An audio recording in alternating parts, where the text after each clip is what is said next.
ज्ञानाञ्जनशलाकया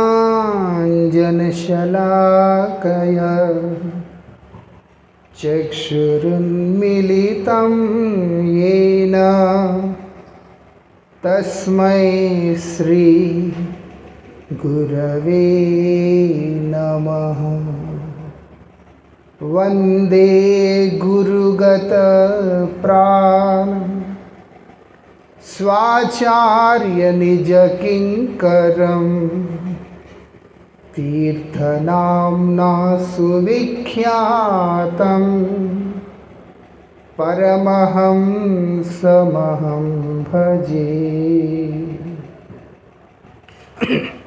पतितपावन परम करुणामय परमाराध्यतम श्रील गुरुदेव ओम विष्णुपाद परमहंस परिव्राजकाचार्य अष्टोत्तर शतश्री श्रीमद् श्रील भक्ति वल्लभ तीर्थ गोस्वामी महाराज जी के पावन चरण में असंख्य कोटि साष्टांग दंडवत प्रणाम करते हुए उनकी अहेतु की कृपा प्रार्थना करता।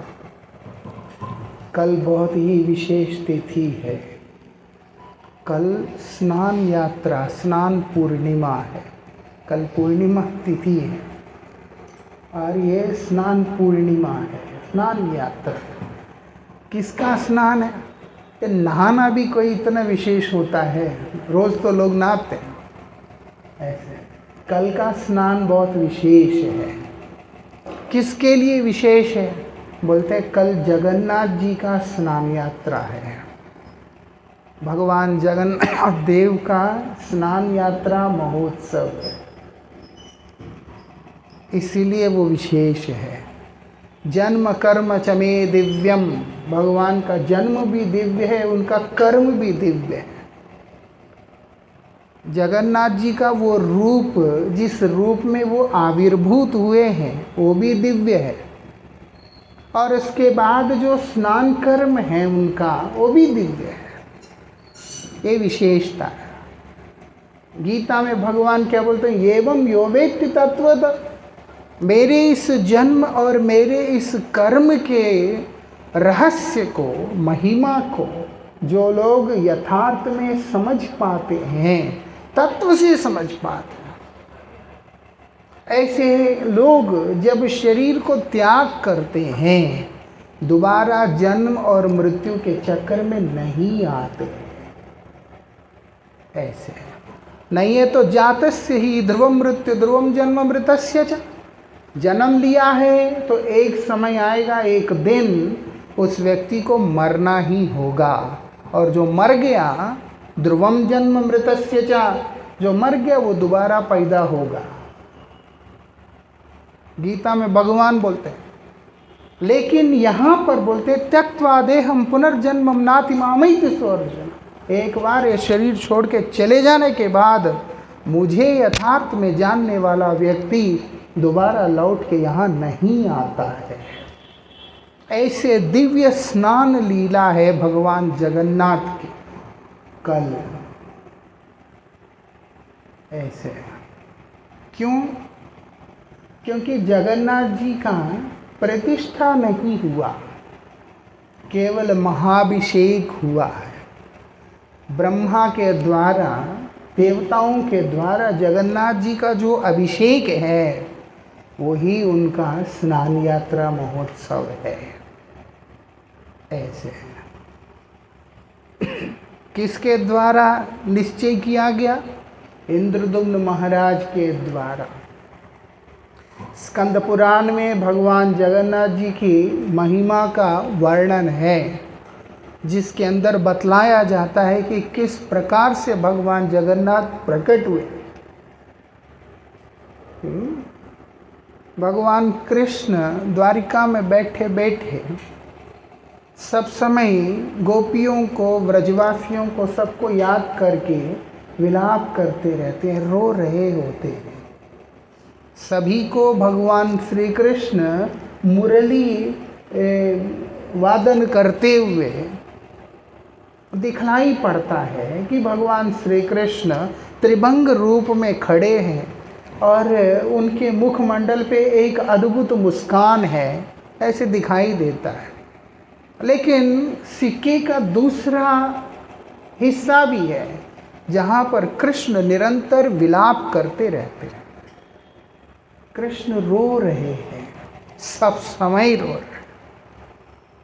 व्रज में भी और व्रज से बाहर मथुरा द्वारिका में भी कृष्ण केवल क्रंदन कर रहे हैं, विलाप कर रहे हैं। किसको पता चलता है? केवल अंतरंग में जो उनकी महिषियाँ हैं, केवल उनको पता चलता है, दाऊ जी को पता चलता है। और जब दाऊ जी उनसे कहते हैं कि रोते क्यों, चले क्यों नहीं जाते ब्रज में, एक बार मिलके आ जाते। ठीक है, जाता हूँ करते, फिर जाता नहीं, यहाँ बैठ के रोता रहता। ऐसा एक ना हृदय के अंदर से अथाह प्रेम का जो प्रवाह, जिसको कोई भी बांध रोक ना सके, उस अवस्था में जो उनका तन मन प्राण सर्वस्व विगलित हो उठा, वही ये रूप को प्रादुर्भूत होने का कारण बना। ऐसा आदमी ऐसा आकड़ के बैठा रहता है, मान लिया उसका मन पिघल गया तो उसको चेहरे में देखने में आता है कि अरे उदास हो गया है, इसका मन नरम हो गया है, ऐसे दिखाई देता है। हमारा चेहरे के हाव भावों से थोड़ा बहुत समझ में आता है, लेकिन वास्तविकता में कोई परिवर्तन होता नहीं है शरीर के अंदर।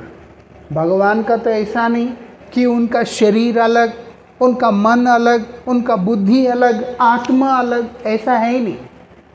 सब एक वस्तु है। तो अगर कोई असर हो रहा है तो वो उनके श्री विग्रह में देखने को मिल जाता है। अंदर एक बाहर एक ऐसा होता नहीं भगवान में, ये विशेषता है। अब कृष्ण अपने सर्वस्व जिनको मानते हैं व्रजवासी, और उनमें से मुख्य रूप से श्रीमती राधिका, उन सबका जो वियोग वो अनुभव कर रहे हैं, उसको कहते हैं विप्रलंब भाव, विप्रलंब रस। जहाँ पर विरह है, और वो विरह हर क्षण वर्धित होता रहता है, इतना ज़्यादा बढ़ जाता है कि अंतर में आदमी को चंचल बना देता है। उस चंचलता को वो अंदर अंदर से आनंद का अनुभव करते हैं, उसको बोलते हैं विप्रलंब। ये समझाएगा नहीं, जहाँ संबंध नहीं है वहाँ वियोग के बारे में क्या पता चलता है। जिससे रिश्ता नहीं है वो जिए मरे, हमें क्या लेना देना। जिसके साथ रिश्ता, जितना गहरा रिश्ता, उसको कुछ भी होता है उतना हमारा हृदय हिल जाता है। बात संबंध की है, इसीलिए भगवान के साथ संबंध का अभाव में नहीं। मारे ऐसे कैसे होता है कि भगवान के साथ हमारा संबंध का अभाव कैसे? डेफिनेटली है, हर व्यक्ति का है, तभी वो इस संसार में, मान ले इस बात को। आदमी संसार में पड़ा हुआ है तो उसका मुख्य कारण यही है कि उसको भगवान से प्रेम नहीं है। ऐसा और अगर कोई ये कहता है कि प्रेम है, तो उस प्रेम का वास्तविकता में आधार नहीं। प्रेम है तो वो व्यक्ति स्थिर नहीं रह सकता। प्रेम में स्थिरता नहीं है, अधीरता है, चंचलता है। श्री कृष्ण इसीलिए सब समय चंचल रहते हैं, वो कहाँ स्थिर रहते हैं बेचारे। द्वारकाधीश बन के स्थिर होने का अभिनय करते हैं, नाटक करते हैं। जब वो अपने अंतरकक्ष में चले जाते हैं जहाँ कोई होता नहीं है, सिर्फ उनकी अंतरंग दासियाँ हैं, महिषियाँ, उनके बीच में वो अपने आप को रोकते नहीं हैं, विभोर होके क्रंदन करने लगते, विलाप करने लगते, रोने लग जाते। हे राधे हे राधे हे राधे कर कर के रो रहे होते हैं कृष्ण। सारी महिषियाँ देखती है कि इतनी दासियां हम उनकी सेवा करने के लिए तत्पर है, फिर भी रोता है। ऐसा व्रज में क्या है जो यहाँ हमारे पास नहीं है, वो जानना है। किससे पता चले? कोई तो होना चाहिए। द्वारिका में कोई नहीं है जो कृष्ण की व्रज लीला के साक्षी है, सिर्फ 2 लोगों को छोड़कर। एक है दाऊ जी। अब महिषियाँ जाके दाऊ जी को कैसे बोलेंगी बलराम जी को कि वहाँ क्या हुआ, आप हमें सुना तो दीजिए। इतनी हिम्मत का, उनकी हिम्मत नहीं है कि वो दाऊ जी के पास जा कर के बोले कि आप हमें बताइए कि व्रज में क्या हुआ। और कौन बोल सकता है? रोहिणी मैया बोल सकती है, क्योंकि वही व्रज में उस समय थी। सारी महिषियाँ जाकर रोहिणी मैया को पूछते हैं कि आप कृपा करके हमें बतलाइए, व्रज के बारे में बतलाइए ना। ऐसा क्या है व्रज में? ऐसा कौन है व्रज में? क्या ऐसी लीला है व्रज की जिसको याद कर करके ओए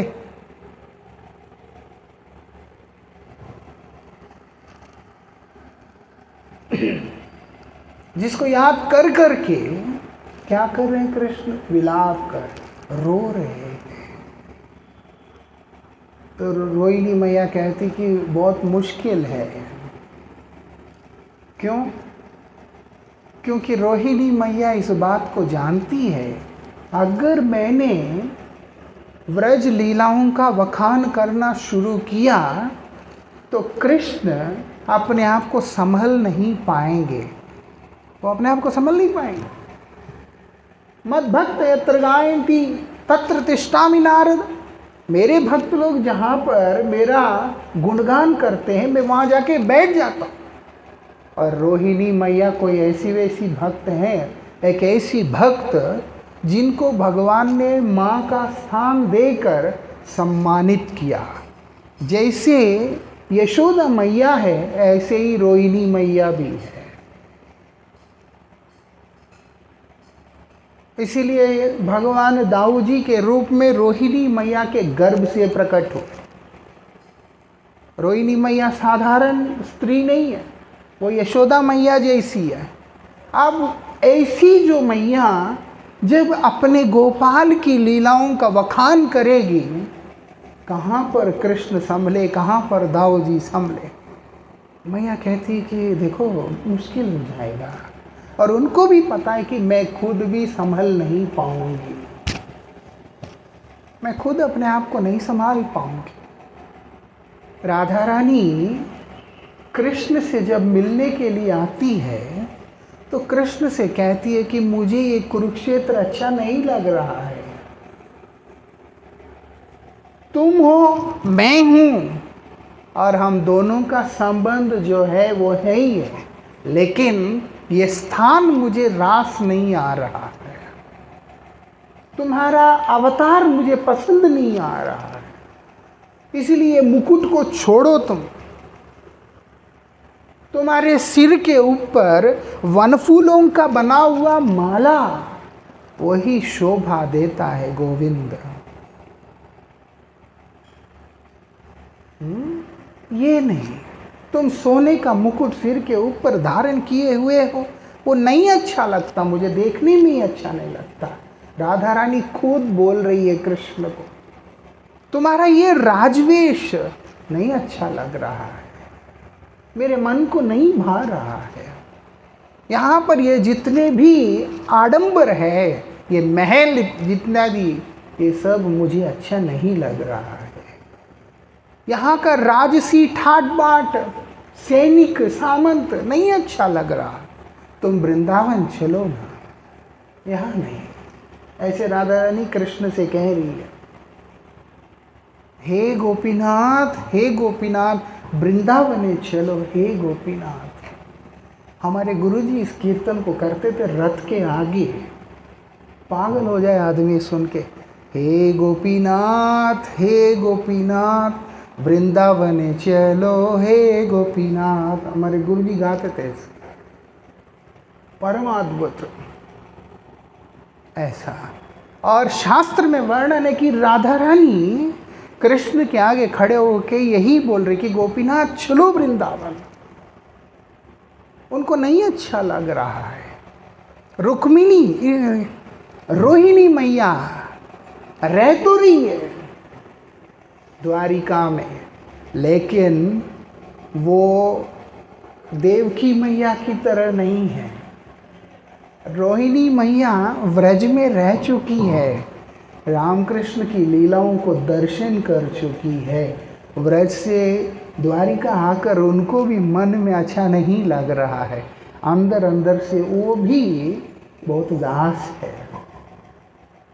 जख्म के ऊपर नमक डालने जैसा, जो फोड़े फिंसी होने पर उसको खुजाने जैसा, इस प्रकार से जो उनके हृदय के अंदर व्रज की स्मृति और कृष्ण की उस व्रज रस का आनंद है, उसको ये लोगों ने आज कुरेदा ऐसा। तो रोहिणी मैया कहती कि देखो, अगर मैं बोलने का प्रयास भी करूं, वो मुझे बोलने नहीं देगा, अधीर कर देगा, वो मुझे अधीर कर देगा। तो क्या करें? तो सुभद्रा कहती है कि कोई बात नहीं, मैं द्वार पे रहूंगी ताकि किसी को अंदर आने नहीं दूंगी, कृष्ण बलदेव को भी आने नहीं दूंगी। ठीक है,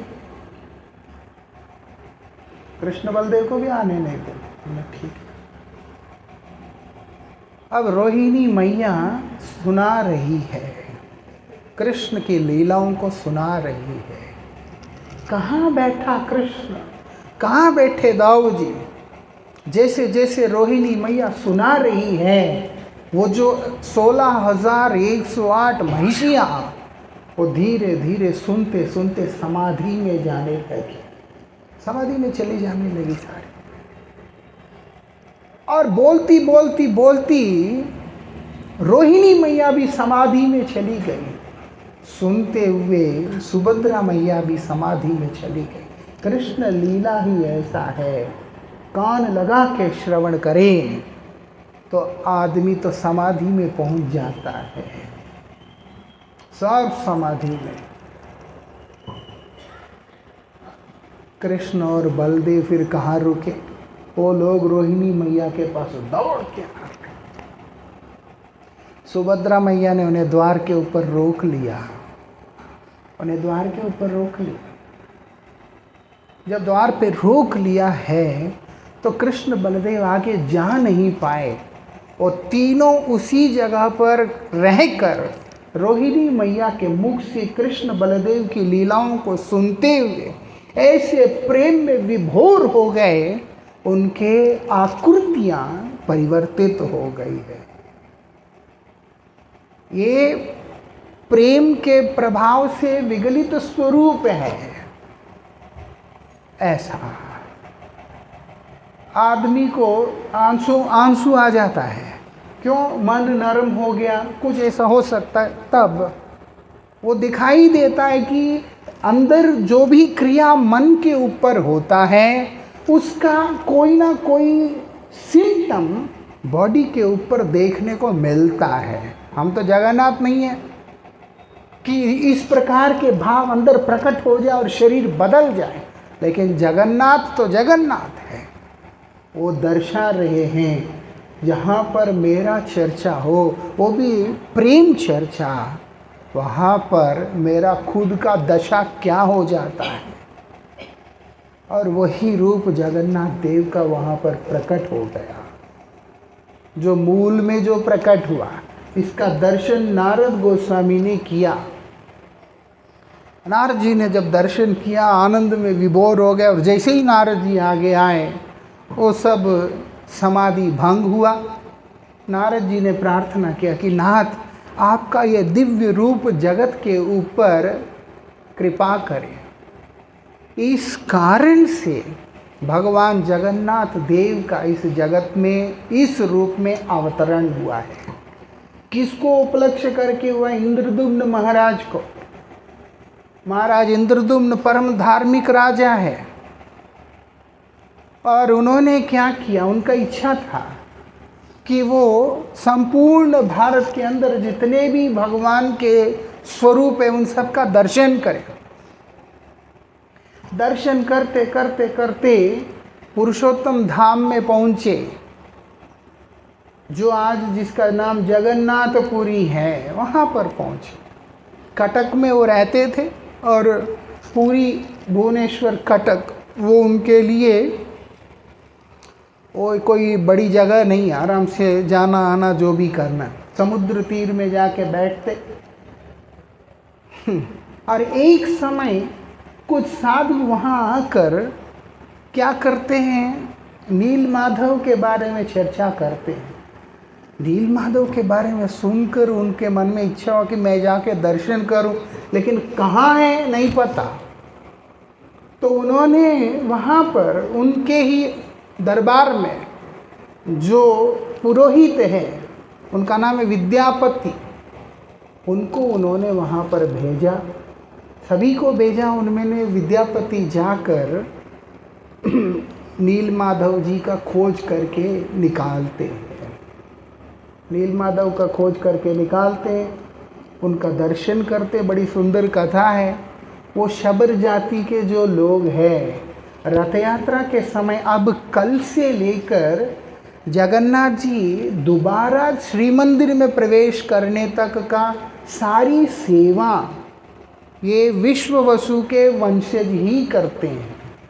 ये शबर जाति के लोग ही करते हैं। इसीलिए स्नान यात्रा से लेके रथ यात्रा और पुनर्यात्रा तक का जो जगन्नाथ का सेवा पूरा ऐसे ही होता है जैसे व्रजवासी कृष्ण का करते हैं। और बाकी पूरा साल जो जगन्नाथ जी की सेवा ऐसे होता है जैसे द्वारिका में कृष्ण का सेवा होता है। कल जगन्नाथ श्री मंदिर के रत्न सिंहासन से उतरकर स्नान वेदी पे पधारते हैं। उसके बाद उनका महाभिषेक होता है। उसके बाद जगन्नाथ जी अस्वस्थ लीला करते हैं। उस दौरान उनका सेवा और उसके बाद उनका नवयौवन दर्शन, रथ यात्रा, उसके बाद गुंडीचा मंदिर में उनकी सेवा और उसके बाद गुंडीचा से पुनर्यात्रा, सब कुछ उसी प्रकार से होता है जैसे व्रजवासी कृष्ण की सेवा करते हैं।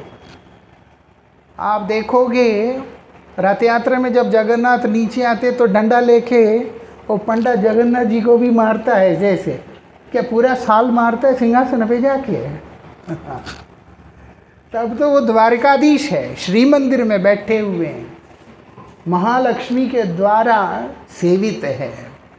लेकिन जब निकल के आते हैं तो वो व्रजवासियों के उसमें हैं और व्रजवासी कृष्ण को कुछ भी बोलते रहते हैं। व्रजवासी कृष्ण को डांटते हैं, गाली देते हैं, खींचते हैं, सब कुछ करते हैं। ऐसे बड़ा अद्भुत है। यहाँ पर इंद्रदुम्न महाराज नीलमाधव का दर्शन करना चाहते हैं तो नीलमाधव आकाशवाणी द्वारा उन्हें बतलाते कि देखो तुम आना नहीं, तुम्हें मेरा दर्शन होगा नहीं, वही रहना तुम। फिर जगन्नाथपुरी के अंदर चक्रतीर्थ के पास एक स्थान है जहाँ पर इंद्रदुम्न महाराज बैठ करके इंतज़ार कर रहे हैं कि मुझे कब आपका दर्शन होगा।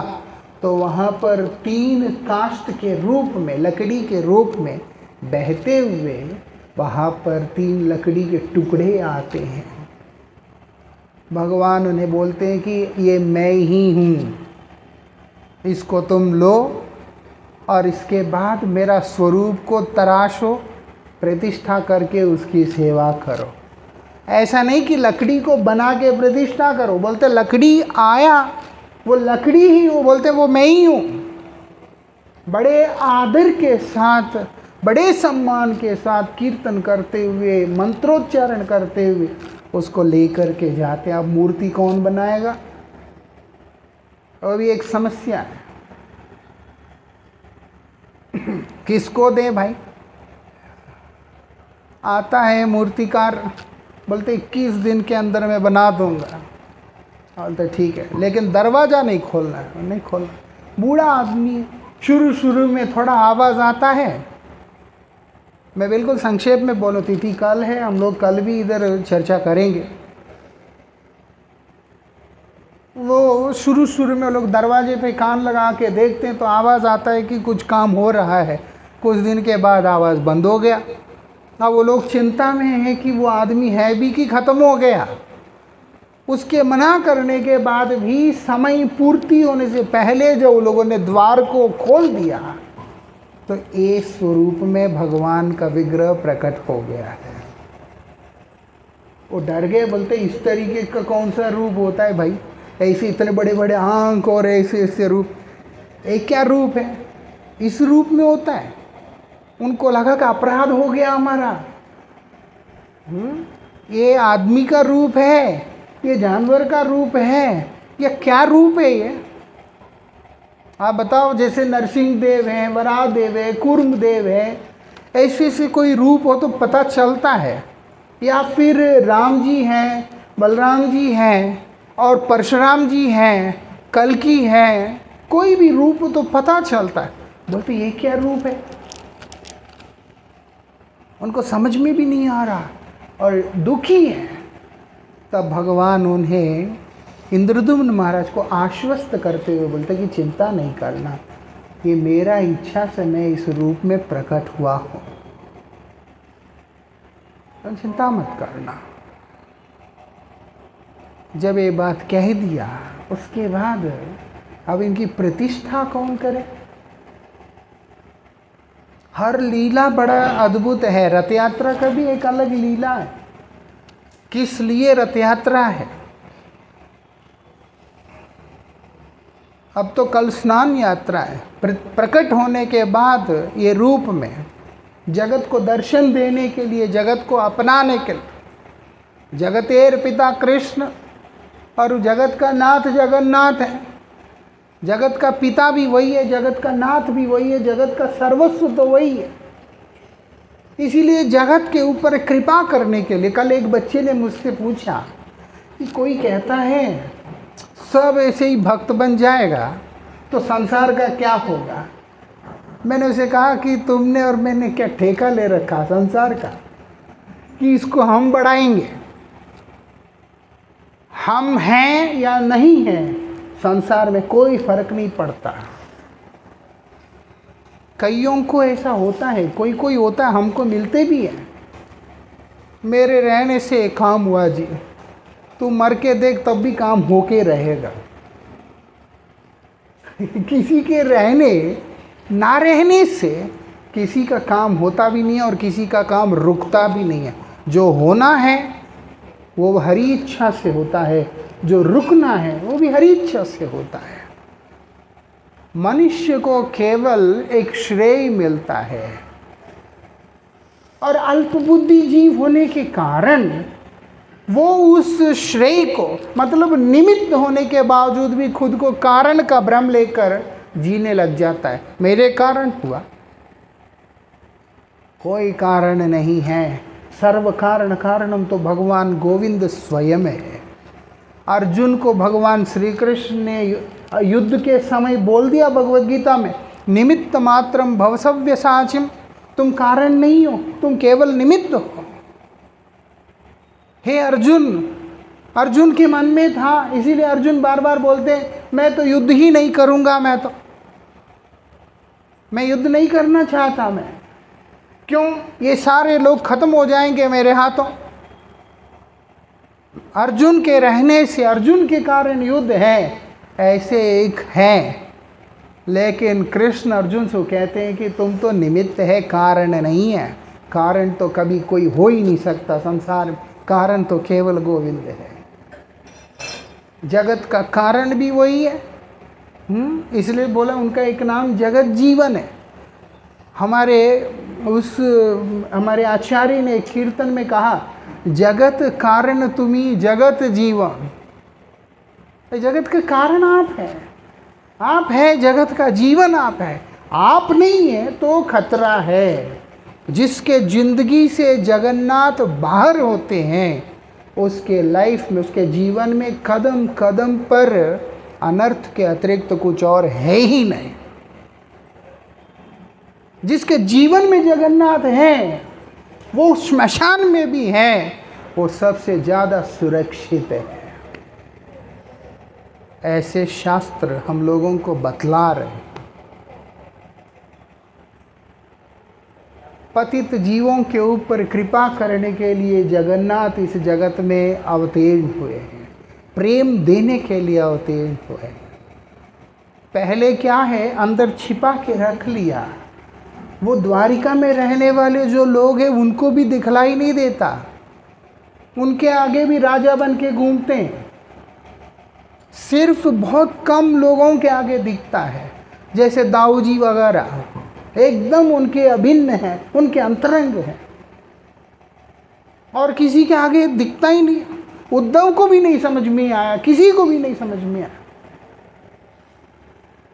उद्धव को भी तब समझाया जब कृष्ण के कहने पे उद्धव व्रज में गए। उद्धव व्रज में जाके व्रजवासियों को देखा, कृष्ण प्रेम को व्रजवासियों के हृदय में जब झांक के गोविंद उद्धव ने देखा, तब उद्धव को समझ में आया कि कृष्ण के हृदय में व्रजवासियों के लिए क्या प्रेम है। ये विशेषता ही है।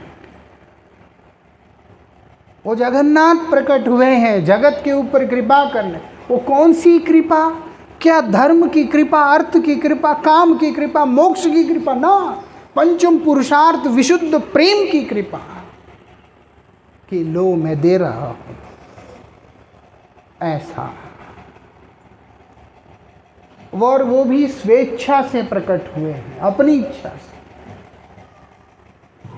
कौन प्रतिष्ठा करेगा? अब इंद्रदुम्न महाराज इस बात को पता करने के लिए ब्रह्मा जी के पास गए। 27 कल्प बीत गया जाके आने में, 27 कल्प बीत गया। और जब वापस आके देखा, वहाँ का राजा भी बदल गया। वो पूरा मंदिर, श्री मंदिर पूरा ऊपर तक मिट्टी से भर गया, समुद्र के रेत से भर गया। पूरा मंदिर बना दिया, विग्रह तैयार है, सब कुछ तैयार है।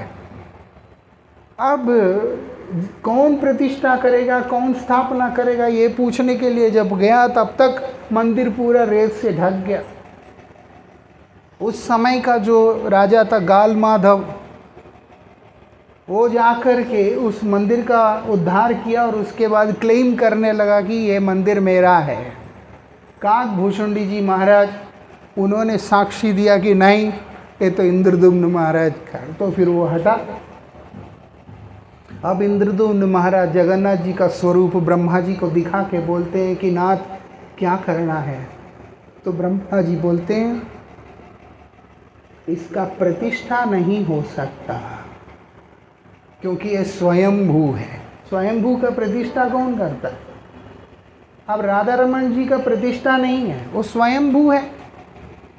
अभी हम अहोबिलम गए थे, जितने भी नवनरसिंह हैं वो सब स्वयंभू है, उनका कोई प्रतिष्ठा नहीं है, केवल महाभिषेक होता है।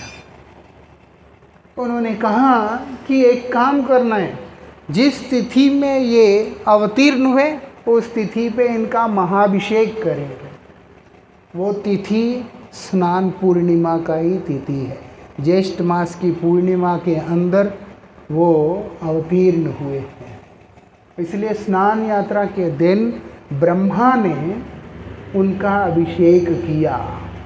आप पुरी जाओगे, बहुत सुंदर लगता है, चारों तरफ पंडाल होगा, लेकिन जगन्नाथ के सिर के ऊपर पंडाल नहीं होता, वो नंगा रहता है। क्यों? क्योंकि देवता लोग अभिषेक करते हैं जगन्नाथ की। बारिश पक्का ही होता है, कोई ना कोई टाइम में, पूरा दिन में जितनी देर जगन्नाथ बाहर है उसमें 5 मिनट हो, 10 मिनट हो, आधा घंटा हो, 1 घंटा हो, बारिश तो होना ही होना। वो बारिश नहीं है, देवता लोग ऊपर से जगन्नाथ की अभिषेक करते हैं। उनको अभिषेक करने के समय आसमान को क्लियर रखने के लिए उनके सिर के ऊपर कोई पंडाल नहीं रखते। आज से नहीं, शुरू से आगे पीछे पंडाल होता है। देवता उनकी अभिषेक करते हैं और उसके बाद जगन्नाथ जी को श्री मंदिर में ले करके जाते हैं।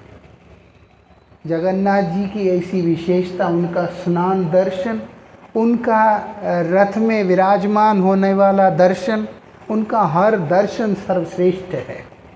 जिसने भी उनका कोई भी दर्शन, उनका भोजन लीला दर्शन किया, जिसने भी उनका स्नान लीला दर्शन किया, जिसने भी उनका रथगमन लीला दर्शन किया, स्कंद पुराण आदि शास्त्र इस बात को हमारे आगे बड़े ही गंभीर आवाज़ के साथ रखते हैं कि वो व्यक्ति का पुनर्जन्म नहीं होता है। अरे रथ यात्रा का तो कहना ही क्या है। आप लोग रथ के रस्सी पकड़ा तो भी भगवान जीवन पकड़ लेते। आपने भगवान को रथ में बैठा हुआ दर्शन किया, वो भी बहुत है। आप नहीं जा सके जहाँ है वहाँ बैठकर जगन्नाथ जी का रथ के बारे में चिंतन कर रहे हैं। भगवान जगन्नाथ कृपा करके आपको पुरी में बैठ के उनके रथ को खींचने का फल दे देते हैं। नहीं जी, मैं हैदराबाद में बैठा तो क्या है, लेकिन तुम्हारा मन इस समय पूरी धाम में है, तो जगन्नाथ पूरी धाम में रह के रथ खींचने का जो फल होता है वो उस व्यक्ति को दे देते हैं। कृष्ण परम उदार है, वदान्य है। जगन्नाथ तो महावदान्य है। जगन्नाथ को इसीलिए उत्कल में महाप्रभु कहते हैं। जगन्नाथ महाप्रभु है। ऐसे कृष्ण तो प्रभु है। प्रभु मतलब वो नहीं है जो यहाँ लोग बोलते होते हैं। प्रभु मतलब स्वामी, हम सबका मालिक है, हम सबका कर्ता धर्ता पति सब कुछ है। और जगन्नाथ कौन है? महाप्रभु है। ऐसे परम उदार है। तो जो हो, जगन्नाथ जी का स्नान यात्रा है कल। यहाँ ठीक सुबह 8 बजे हम लोग वैदिक मंत्रों से हम यहाँ जगन्नाथ जी का स्नान यात्रा महोत्सव को मनाएंगे। क्योंकि ये जगन्नाथ बहुत प्राचीन जगन्नाथ है। किसी पहले मंदिर में थे। वो मंदिर में पूजा सेवा बंद हो जाने के बाद वहाँ से एक ब्रह्मचारी है श्याम सुंदर दास करके, वो लेके आए थे। वो बड़े भाव के साथ इनका सेवा करते थे। जब उन्होंने शरीर छोड़ दिया, जगन्नाथ जी की कृपा से वो स्वयं यहाँ पर पधारे। तो इसीलिए हमारा भाग्य है। ऐसा नहीं कि कोई लाके रख लिया है। ये किसी मंदिर में पहले से सेवित विग्रह है। और वो भी 1 साल 2 साल नहीं, ये 100 साल पुराने विग्रह है। 100 साल के अंदर कितने लोगों ने सेवा की है हम कल्पना भी नहीं कर सकते हैं। तो इसीलिए उनका उत्सव करना हमारा धर्म है। उसी से हमारा मंगल है, हम लोग करेंगे। वो बाहर सजावट भी हो रहा है। 108 कलशों से उनका अभिषेक होगा। पंचामृत से, पंचगव्य से सबसे अभिषेक होगा।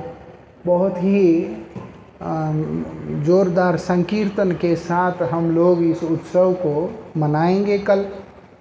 और उसके बाद जैसी लीला चलता है उसी हिसाब से अगले 15 दिन तक जगन्नाथ जी का दर्शन को भी हम लोग बंद करके रखेंगे।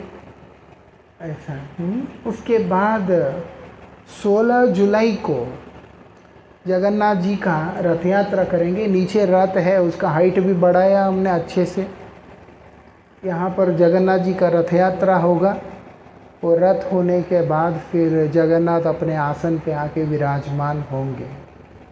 तो जो हो, भाग्य से जगन्नाथ जी का सेवा करने का और सौभाग्य मिलता है, उसे गंवाना नहीं चाहिए। विशेष करके जो लोगों का गुरु स्थान है, उनका परम धर्म है कि वो लोग गुरुदेव के अनुगत्य में रह करके भगवान की सेवा करें। मनमर्जी कोई कुछ भी कर सकता है, उससे किसी को भी कोई फर्क नहीं पड़ता है। ठीक है, अपने अपनी पसंद। मैंने एक को बोला कि आपको रथ यात्रा में आना चाहिए सेवा में, तो बोलते नहीं 15 साल से मैं हैबिट्स जा रहा हूँ। मैंने बोला आपको 15 साल पहले हरिनाम कहाँ हुआ? आज तुम्हारा हरिनाम हुआ तो आज तुम्हारा गुरुदेव है तो जिंदा है तेरे सामने, तो जाना तुम्हारा धर्म है। नहीं है तो फर्क नहीं पड़ता। लेकिन शास्त्र ये कहता है कि अगर बुद्धि है तो गुरुदेव के साथ में, गुरु भाइयों के साथ में, गुरु स्थान में उत्सव को मनाना परम मंगल होगा। तो इसीलिए सभी भगवान के कृपा पात्र है, हमारे पूज्य गुरुदेव और गुरु परंपरा के आश्रित है। इसलिए मैं सभी से प्रार्थना करता हूँ कि कल सुबह 8 बजे आने का कष्ट करें और रथ यात्रा में भी पधारें, आनंद लें, हमारे सभी भक्तों का उत्साह भी बढ़ाएं। जगन्नाथ जी का दर्शन, उनका कृपा, उनका सेवा हम सबके लिए परम मंगलकारी है। जगन्नाथ हमारे लिए आए हैं, हमें अपना प्रेम देने के लिए आए हैं, तो वो प्रेम हमें ले लेना चाहिए। वृंदावन विहारी लाल की जय जगन्नाथ, जय जगन्नाथ, जय जगन्नाथ, जय जय जगन्नाथ।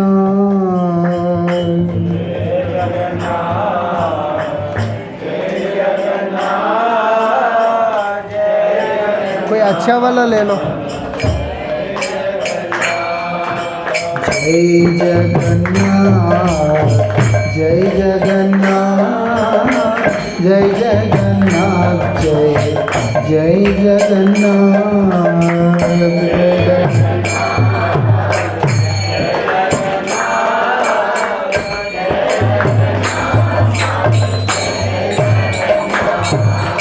जय जगन्नाथ, जय जगन्नाथ, जय जगन्नाथ, जय जय जगन्नाथ।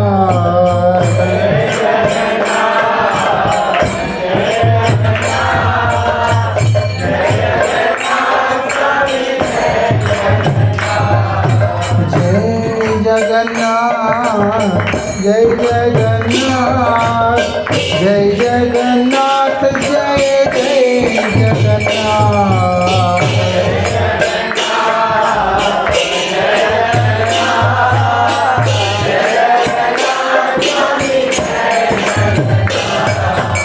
जय बलदेव, जय जय बलदेव, जय बलदेव, जय जय बलदेव, जय बलदेव,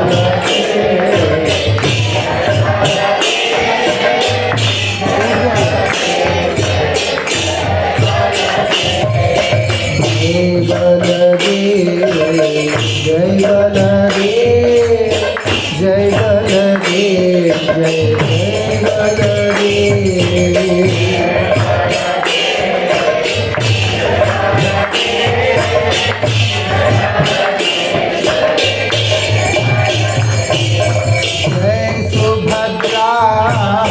जय सुभद्रा, जय सुभद्रा मैया, जय सुभद्रा।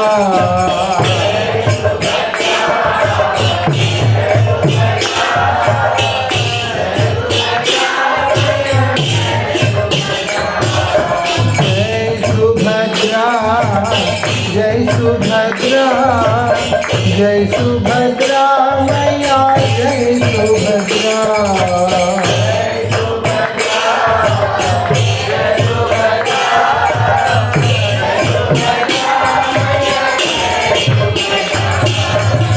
जय जगन्नाथ, जय जय जगन्नाथ, जय जय जगन्नाथ जय जय जगन्नाथ।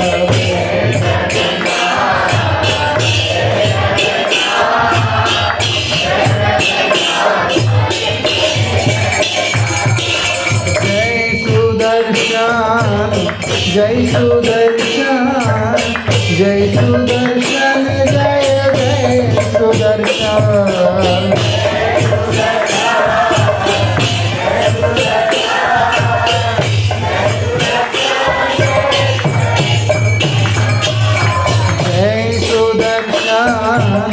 जय सुदर्शन जय सुदर्शन जय जय सुदर्शन।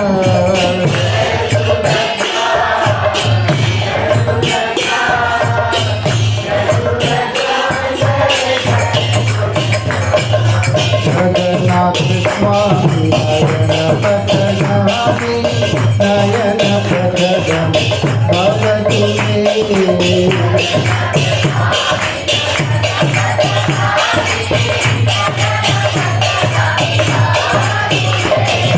जगन्नाथ स्वामी नयन पथगामी नयन पथगामी भवतु मे।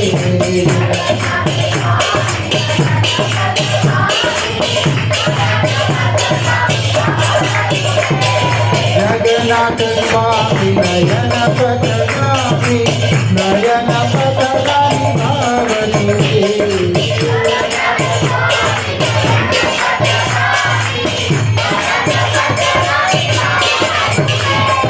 जगन्नाथ स्वामी नयन पथगामी नयन पथगामी भवतु मे।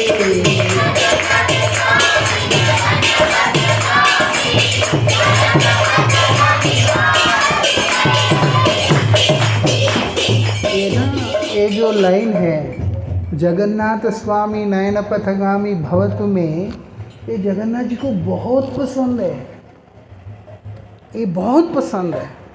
इसको सुनने के लिए एक समय मंदिर के अंदर से भाग गए थे। जब भाग गए थे उसके बाद भोग लगाने का समय हो गया था, तो उनके कपड़े में जल्दी जल्दी आने में कांटे वांटे सब फंस गए थे, उससे कपड़ा फट गया उनका। जब राजा मंदिर में जाके देखता है, वो बोलते जगन्नाथ का फटा हुआ कपड़ा क्यों पहना है तुमने?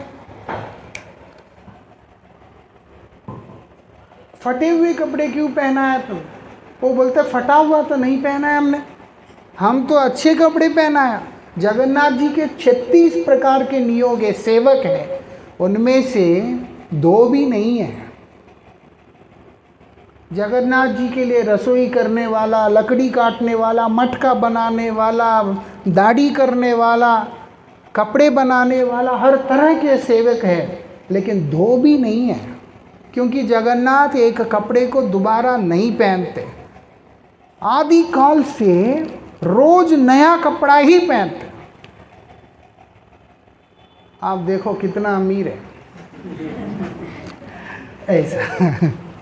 सिर्फ एक जो नाइट ड्रेस है जो रात को पहनते हैं, जिसमें गीत गोविंद लिखा हुआ होता है, वो 6-6 महीना पहनते हैं, क्योंकि वो तो सिल्क का होता है, उसको बनाने में बहुत टाइम लगता है। वो ऐसा नहीं है कि वो रोज़ बन सकता है, क्योंकि उसमें श्लोक लिखा हुआ होता है, तो अक्षर सेट करना, उसको बनाना बहुत आसान काम नहीं है। तो वो एक ही 6-6 महीना पहनते। रात्रि का जो पोशाक है, दिन भर जो पहनते हैं, वो रोज़ नया होता है, एक दिन भी वो दोबारा रीयूज़ नहीं करते।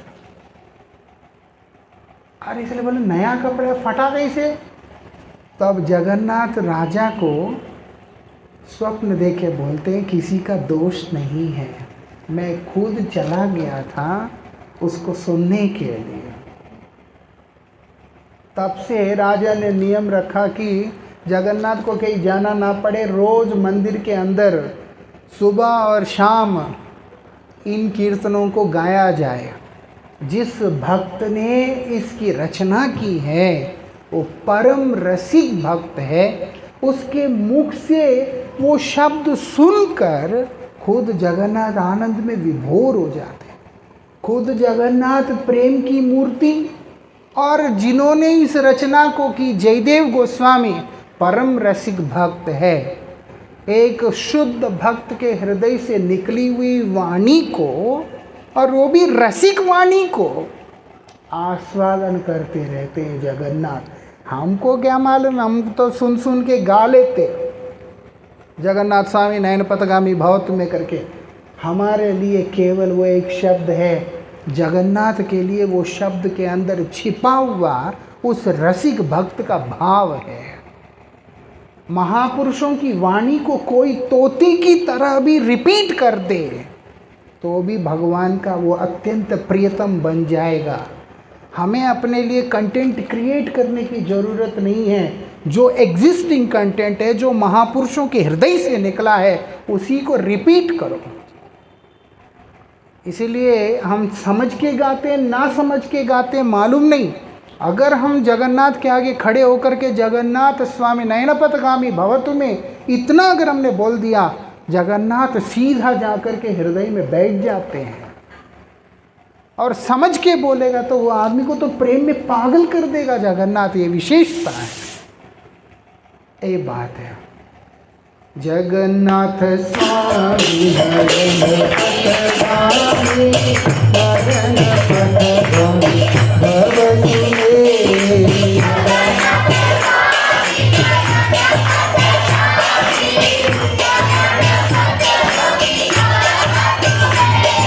जगन्नाथ स्वामी नयन पथगामी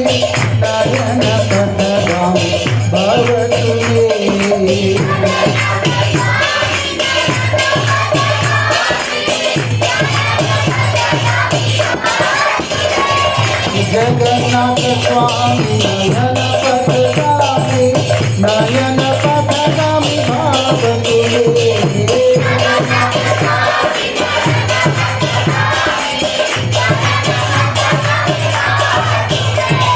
जगन्नाथ स्वामी नयन पथगामी नयन पथगामी भाव तुम्हें।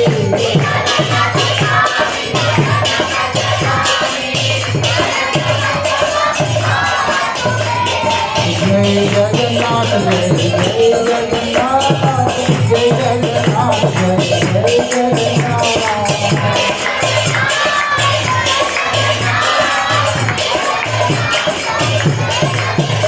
जय जगन्नाथ जय जगन्नाथ जय जगन्नाथ जय जगन्नाथ।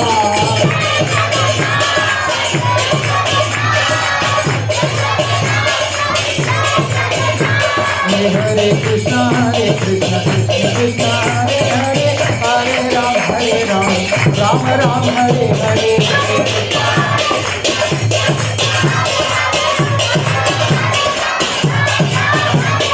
हरे कृष्ण कृष्ण कृष्ण हरे हरे, हरे राम राम हरे हरे।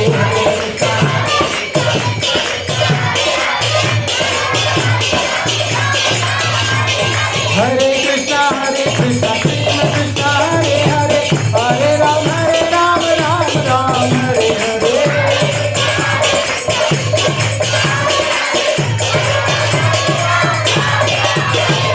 हरे कृष्णा कृष्ण कृष्ण हरे हरे, हरे राम राम हरे हरे।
हरि बोल हरि बोल हरि बोल हरि बोल।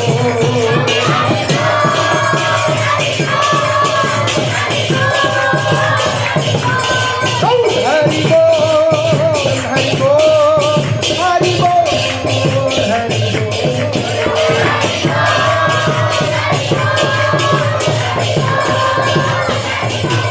गौरा हरि बोल हरि बोल हरि बोल हरि बोल।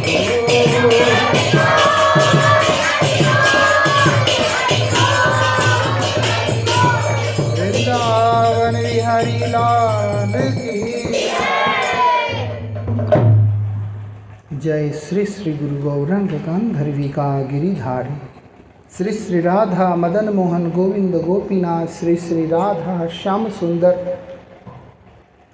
श्री श्री राधा गोकुलानंद पंचतत्वात्मकम श्री गौर हरि के जय। जय श्री बलदेव श्री सुभद्रा श्री जगन्नाथ श्री सुदर्शन जी की जय। जय पतित पावन परम करुणामय परमाराध्यतम गुरुदेव ओम विष्णुपाद परमहंस परिव्राजकाचार्य अष्टोत्तर शतश्री श्रीमद् श्रील भक्ति वल्लभ तीर्थ गोस्वामी महाराज की जय।